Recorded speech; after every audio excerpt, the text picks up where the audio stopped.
All right, everybody, here we are.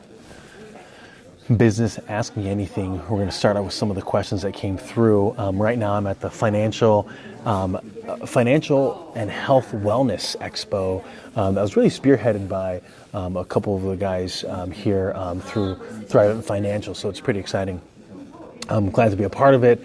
You have some you have a law firm, you have some accounting firms, you have some health, senior living facilities, have some other wellness individuals. What's up, Mike? Going to be doing a business Ask Me Anything. I don't know if you've done that before, but I use AMA Feed as my go-to for this business Ask Me Anything. So let's just jump down the question, shall we? What do you consider the best form of communication and why?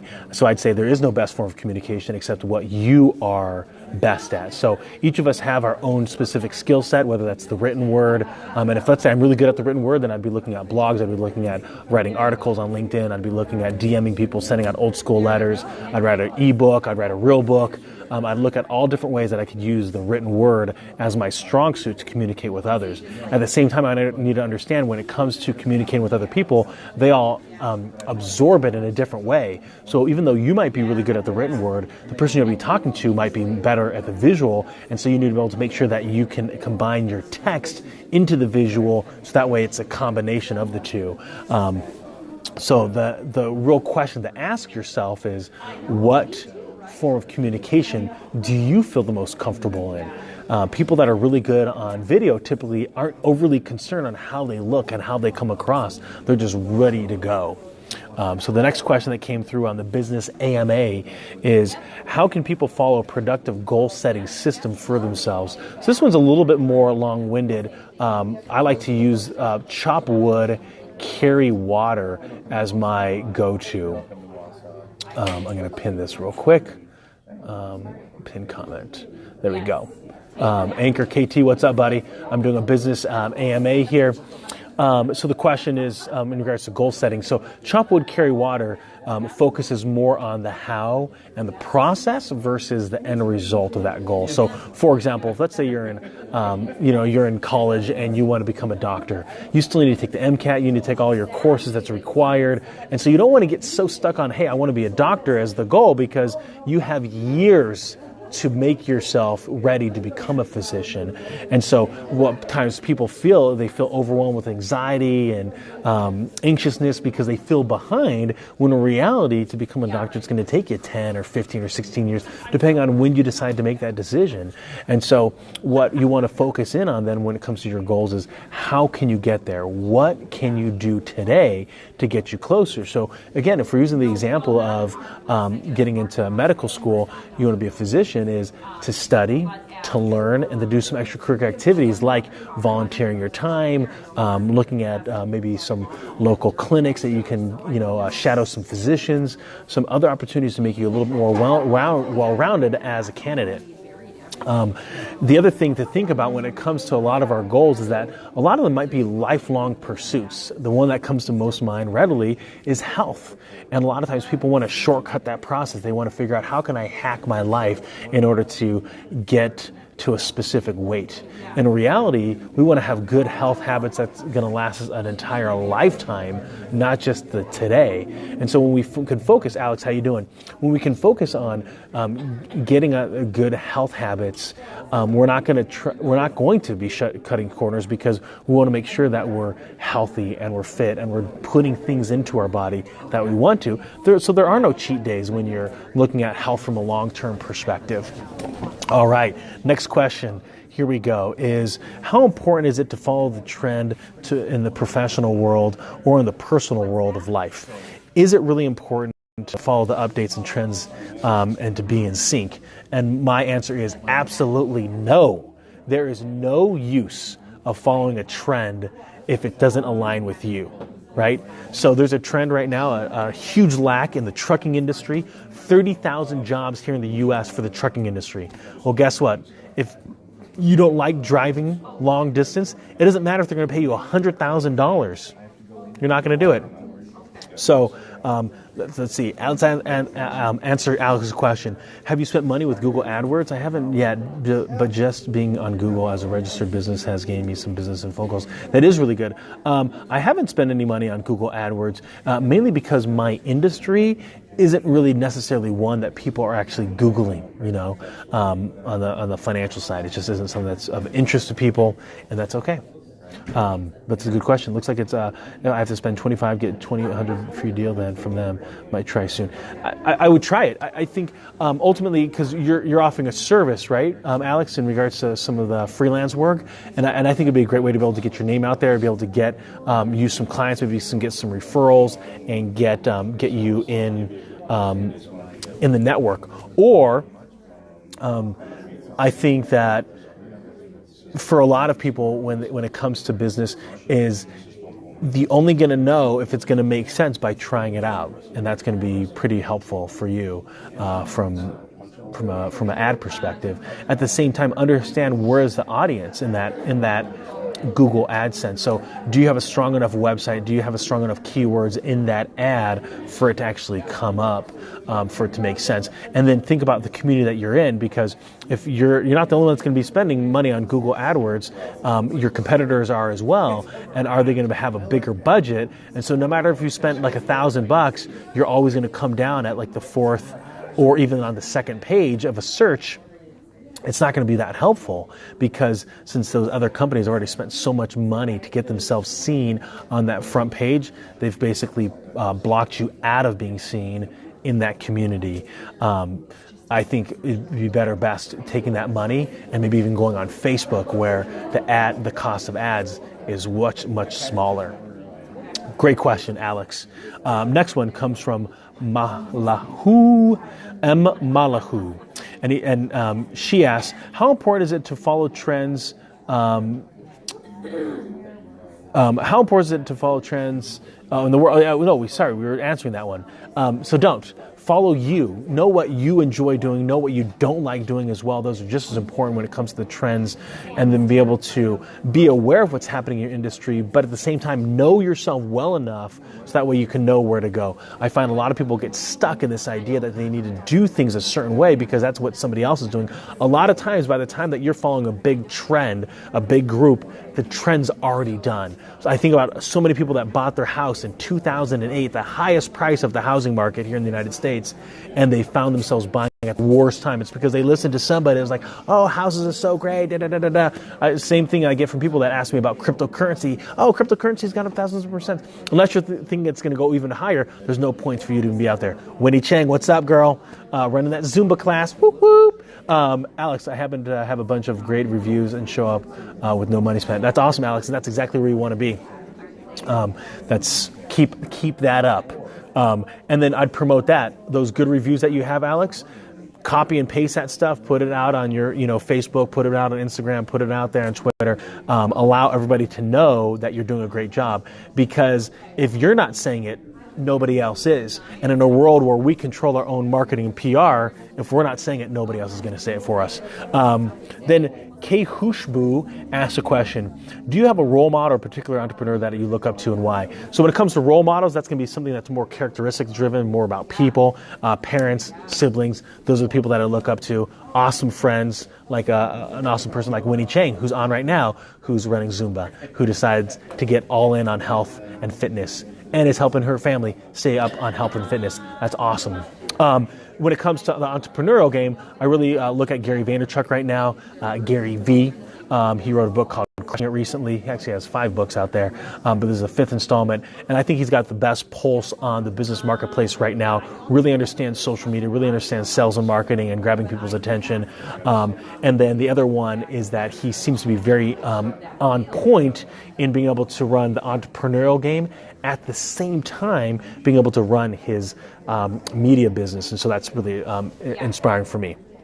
Next question was, how do you feel technology has increased or decreased people's compassion and concern for other professionals and personal needs? Now, this answer is going to be very anecdotal. This is my opinion, is that technology has allowed us to be much more compassionate in the right time frame. So I might have heard about rewind 30 years ago, before the internet, exploded upon us. I might have heard about an earthquake around the world, but I would have heard it a week later, days later. And so by the time that information was translated via phone calls, it was already done. Right now, something happens like a hurricane or a natural disaster, we can respond instantaneously. We can give our good vibes, we can give our prayers out, we can actually instantaneously create a GoFundMe, a crowdfunding, go donate to the local Red Cross. We can do immediate things in an amazing way because of technology. And so for me, my viewpoint is professionally and personally that has increased people's compassion, because now I know what's happening in Toronto, or I know what's happening in London, I know what's happening around the world, and that can keep me a little bit better connected. Call center boss, what's up, bro? How's Vegas? And so that's really where I think you can actually find greater compassion. The same thing is in the professional setting, is that now I can connect with a guy like call center boss, who's and KT, what's up, who's all the way in Vegas. I can connect with KT, who's all the way in Virginia, and I'm here in central Wisconsin, and I can connect with these individuals. We can have a good rapport. We can have a good swapping back of ideas of what's going well, what's not going well. Oh yeah, that's right. Call center boss is in Colorado. I totally forgot that, dude. I just thought that you were there on vacation. And so because of that, we're able to then share ideas. We're able to then connect. At the same time, can we now start doing business beyond borders, where your traditional jobs were just done in-house? Now all of a sudden, he's in NJ? I just thought you were in Virginia, dude. The dirty Jersey. So I always think that in the business context, we have an opportunity now to really create that rapport, really create that network, and businesses which were traditionally done just in your own backyard, you're going to start seeing explode. I was just talking with an accountant a few months ago, and they're telling me that they actually have an office here, but then they spend about 6 or 7 months in North Carolina. And if a client wants to have a review of their taxes, his assistant will set up the camera, the laptop, turn the computer towards them, and they'll review via Skype phone call the taxes. And that's powerful. That's where I think a lot of power can happen with a lot of these industries, where we're no longer confined to our borders. I think about call centers. That's a really good example. There's a huge call center in town called West Corporation, and they do businesses for all over the world. But the main calls that we get through are all throughout the United States. So the headquarters isn't here, but they do the call center here in our tiny town. Social media has allowed us to be collaborative savages for sure. Absolutely. That's right, boss. Sky's the limit. Call center bosses in the house. Final thought came from Liak BNTCG.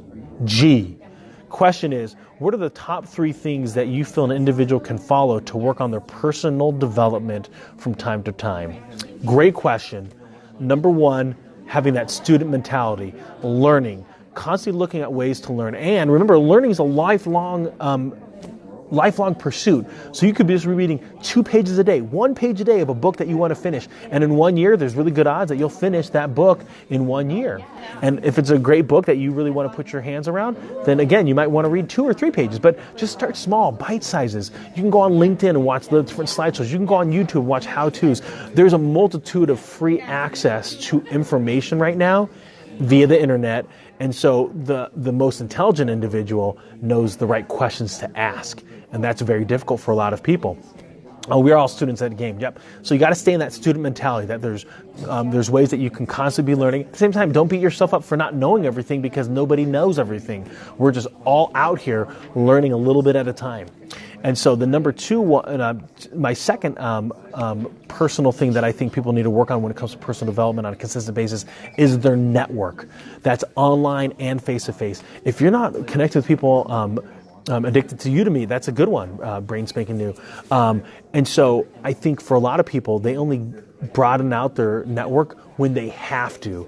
Their job was pulled away from them, their company shut down, they just graduated from graduate school, and now they need to go get a job. And so they reach out to everybody and they're like, hey, I need a job. And their network they should have built years ago. They should have kept in contact with it. Hey, what's up, Alicia? By the way, I'm going to pin this girl because I love what she's offering. If you guys have any just go check out her website. Go check out her profile. Vox Life, where she's at. Insoles, socks, they are phenomenal. You feel the difference. It's phenomenal. Feel the difference. I need to buy some socks. Anyway, so the second thing, right? So learning, number one thing, having that student mentality. Number two, network. I think you're only as strong as your best connections or your weakest connections, to be honest. And you can do that in any way possible, whether you want to do that through LinkedIn, whether you want to do that through Facebook, whether you want to do that face-to-face, whatever you're comfortable with, you can start building out your network. Because KT just brought up a really good example. He's all the way in NJ. A call center boss was in Vegas, and now he's in Colorado, and now we're connecting. And we have an opportunity to broaden each other's intelligence, to be able to offer each other business advice and personal advice. It's fantastic. And the final thing, so if I'm always in this mindset of having the student mindset, and they'll always be learning, and number two, if I'm constantly building out my network and engaging with people in a way that's meaningful, the third thing that I think that we need to work on in personal development is listening to other people's stories. I find that we can get so involved with ourselves that we think that, oh, what I'm going through is so tough, it's so unique, nobody else can understand me, nobody else is like me. And in reality, you probably haven't talked to enough people and asked to hear their story. Have you talked to a coworker and how they get to where they are? Have they asked, call center boss, how did he start his business? Have they got to know the pains of what it's like to be able to engage in a way that's meaningful? Cufflinks, this one is a good one, guys. So, call center boss. Here we go. Those are the socks, dude. Polka dots today. So that's really where I think a lot of times people that find themselves in this, I'm so unique, I'm going through such these struggles. No, you aren't. There's 7 billion people, and it's very highly unlikely that you are the only one going through that. And so with that, by being able to hear other people's stories, it keeps us open-minded. It helps us work on a really important skill set, and that's listening. So those are the top 3 things that I think people need to work on for their personal development on a daily basis. Learning, student mentality, network, get out to meet people, face-to-face, online, either way. And of course, 3, the power of listening to other people, hearing their stories, knowing what they're all about. So those are the business AMAs, guys. If I could be of any value to you, please let me know. We're connected. And of course, as always, keep it real. Sherm's out.